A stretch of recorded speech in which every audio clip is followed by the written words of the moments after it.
Hi you guys.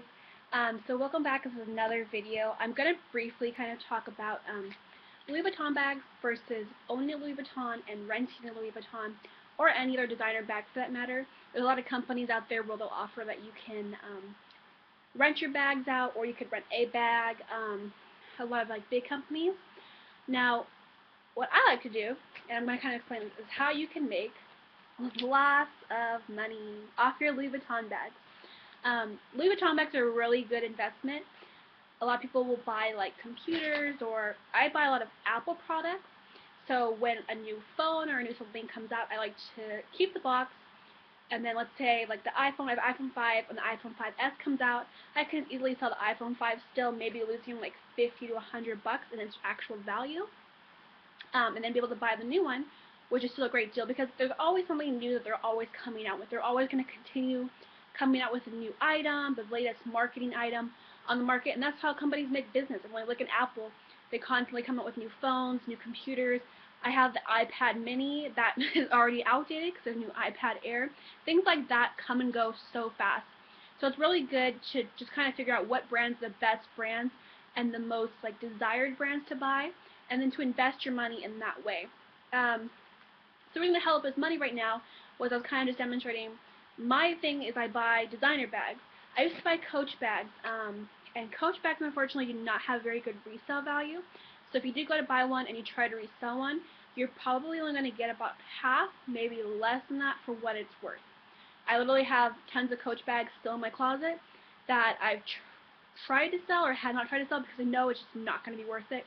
I try to give them away then, or give them to like family who wants it, because it's just not worth it to resell them. Like I bought $500 Coach bags, and then you in like a couple months can only get like maybe 200, and then in a couple years it's like 150 bucks. You always see those bags that were like the it bags back then that are now suddenly on like the Coach outlets where it's clearance for 100 bucks. And you're like, oh my gosh, that bag was so much money. It was an awesome bag, but it's just their bag value is I don't know. It's just not good. Their resale value. But that's why I like Louis Vuittons. So Louis Vuittons have always been a really good bag to purchase. The initial price is the initial thing that's going to cost you money, but when you compare it, it's almost like thinking about like when you buy and rent textbooks for college. So college, they have a lot of programs where you can rent textbooks and you can buy textbooks.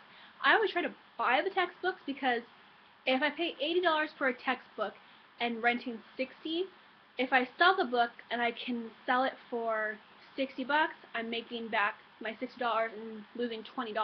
Whereas when you rent it, that money is just basically going out the window. It's the same with like I guess leasing a car or something like that, unless you end up keeping the car. So I'll go into that in a second about leasing things.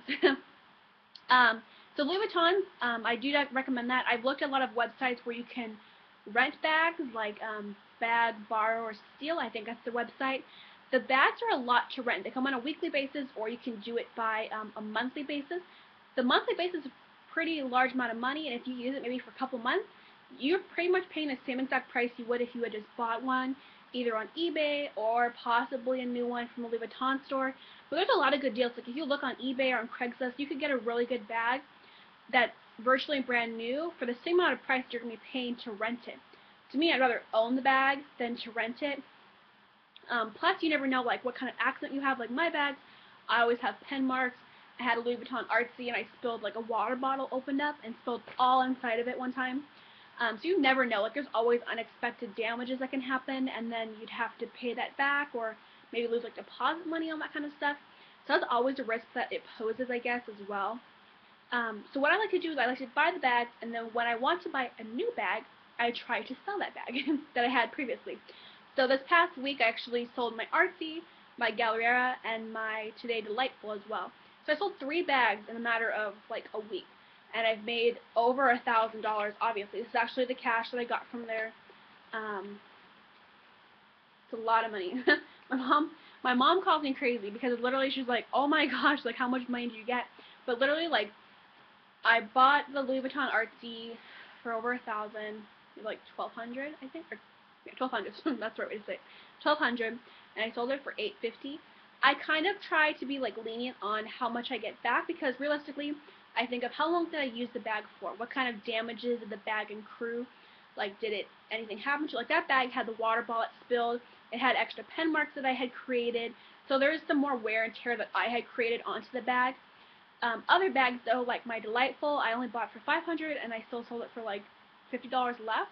So to me, it's like you're making money back, losing like a little bit of money, but you're still making money back at least.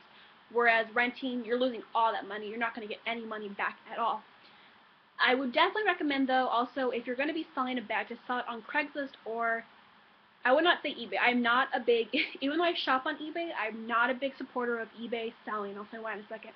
Craigslist just seems to be the better route. Just stick with it. A lot of times a bag will be up there for a couple weeks, maybe a couple months, and then finally a taker comes and they're like, oh, I want the bag. And then also stand firm on your price. I've had some people who are like going, oh, I want to come see the bag, and then they want like a ridiculous price. Like I'm like $500, and they want to give you $250. Don't settle for things like that. There's ridiculous people. If they don't want it, they don't want it, and just walk away, I guess. And don't always take them with you. I mean, Craigslist is kind of been known for having some scary, shady moments, I guess. So just kind of be aware, or tell someone where you're going. Meet in a public location. Like I would never get up my home address. I always meet at a Starbucks or a coffee place outside, and just kind of tell people where you're going. That's the safest thing to do. So as far as that, Craigslist is pretty good. I personally don't like eBay because I've had issues in the past where I had sold like cell phones or things like that on eBay, and then the person claims they never got the item. And then if you did not get a tracking number, you're screwed because there goes your phone and there goes your potential profit. So I definitely just don't mess around with eBay with selling stuff. I've just had really bad experiences with them. So I would never recommend selling anything on eBay. And plus, they keep commission. I'd rather take the whole amount of money than keep a commission. Just like consignment, where consignment stores offer to sell your item, but then they have to keep a commission. So you're making less money. I just say stick it out. Just wait to see if someone will take it on Craigslist. Just make sure you have the right wording and you word it in different ways, or look on there to see if someone's looking for the bag. Another really good app is on your phone. It's called Poshmark. That one's good as well, but they also do charge you fees, and they take some money away from your profit. So sometimes I'll sell like my Michael Kors watches. I'm pointing over here because they're over there. My Michael Kors watches, and I listed it for like $140, but then the profit that they take away, I only made like $110. So they're keeping $30 profit, and to me $30 is like $30 of gas money, like something you could use. So just kind of figure out what you like. You can always hike up the price on Poshmark, so then you can make better sales. You can also sell people items through Poshmark, but then have them pay through PayPal. Just again, get a tracking number, make sure it's all secure and stuff like that. And just help yourself out, because you don't want to be that situation where you lose the item and you lose the money, or the person just claims they never got the item, because there are a lot of dishonest people. Like I say, that the majority of people are honest in this world, but it's a true fact that there are dishonest people and that you can do that. So just be kind of careful when you're doing that. But definitely do sell your Louis Vuitton bag.